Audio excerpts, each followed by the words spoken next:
दोस्तों, ईरान एक ऐसा देश जो एक समय पर भारत का दूसरा सबसे बड़ा क्रूड ऑयल सप्लायर कंट्री माना जाता था, जो कि एक दिन में भारत को करीब 425,000 बैरल कच्चे तेल की सप्लाई करता था। लेकिन कल अचानक से ऐसा क्या हो गया कि ईरान ने भारत से सिर्फ 200 किमी दूर यूएई से मैंगलोर पोर्ट पर आ रहे एक शिप के ऊपर हमले कर दिए, जिसके बाद उस शिप पर आग लगी और रखे हुए कई केमिकल्स जल गए। बताया ये भी जा रहा है कि उस शिप के ऊपर करीब 20 भारतीय सवार थे, लेकिन अच्छी बात यह है कि किसी को अभी तक कोई नुकसान नहीं हुआ है। लेकिन इस तरीके की हरकत ईरान अब भारत के बिल्कुल दरवाजे पर करना शुरू कर चुका है। लेकिन ईरान शायद अपने घमंड में यह चीजें भूल चुका है कि जिस देश के साथ यह दुश्मनी मोल ले रहा है, इस देश ने कितनी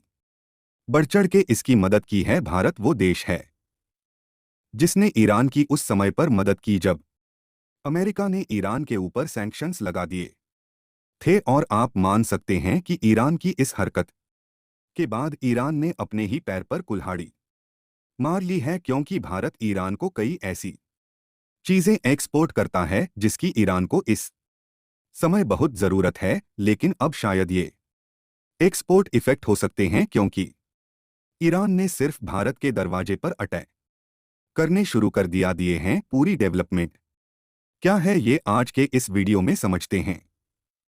बस हमें सपोर्ट करने के लिए इस वीडियो को लाइक और चैनल को सब्सक्राइब जरूर कीजिएगा।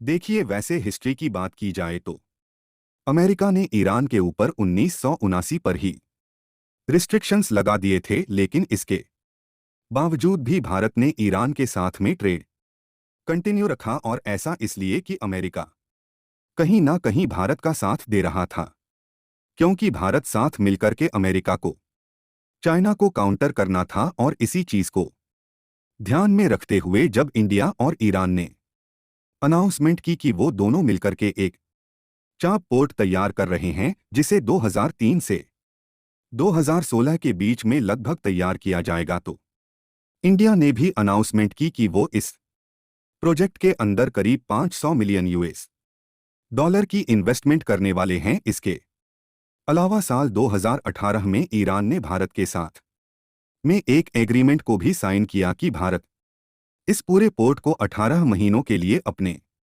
कंट्रोल में ले सकता है, और यहां से जो भी कनेक्टिविटी है, चाहे वह यूरोप के अंदर जाना हो या फिर रशिया तक पहुंचने का शॉर्ट रूट, हम इसी रास्ते से कर सकते हैं। और वो रिलेशंस अभी तक चलते आ रहे हैं, जहां पर साल 2021 में भारत ने ईरान को करीब 1.28 बिलियन यूएस डॉलर के प्रोडक्ट एक्सपोर्ट किया है। वहीं साल 2022 में करीब 1.84 बिलियन यूएस डॉलर का एक्सपोर्ट किया गया है। दोनों ही कंट्रीज अभी भी करीब 2.33 बिलियन यूएस डॉलर के बायलेट ट्रेड्स करते हैं, और यह ट्रेड्स करीब 21.76 पर की ग्रोथ रेट के साथ आगे बढ़ रहे हैं। जहां भारत ईरान से मेजॉरिटी ड्राई फ्रूट्स, केमिकल्स और ग्लासवेयर चीजें इंपोर्ट कराता है, वहीं हमारे एक्सपोर्ट्स ईरान में बहुत ज्यादा है। जहां भारत ईरान में राइस, टी, बेसन और बहुत सारी फूड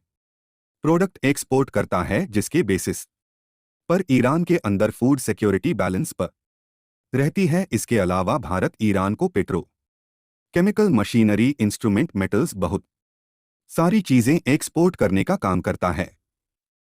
और ईरान ने जो हरकत इस समय की है, इसकी वजह से यह पूरे एक्सपोर्ट डिस्टर्ब हो सकते हैं, क्योंकि ईरान का कहीं ना कहीं डायरेक्टली सपोर्ट रहा है हुती रबल्स की तरफ, और हुती रबल्स सपोर्ट करते आए हैं इजराइल और हमास के बीच में हमास का, और इसी कारण रेड सी के अंदर पूरा ग्लोबल ट्रेड इस समय डिस्टर्ब हो चुका है। लेकिन ये चीजें वहीं तक रहती तो शायद कंट्रोल में रहता है। लेकिन भारत के पास में इस तरीके के इंसिडेंट हो रहे हैं, डेफिनेटली ये ग्लोबल ट्रेड को इफेक्ट करेंगे, और हो सकता है कि भारत और अमेरिका मिलकर के इसके ऊपर कई बड़े एक्शंस ले सकते हैं। फिलहाल अब भारत को ईरान के साथ क्या करना चाहिए, कमेंट्स में जरूर बताइएगा। भारत के ऐसे ही यूजफुल इंफॉर्मेटिव वीडियोस पाने के आप हमारे चैनल को सब्सक्राइब कर लीजिए और वीडियो को अंत तक देखने के लिए धन्यवाद।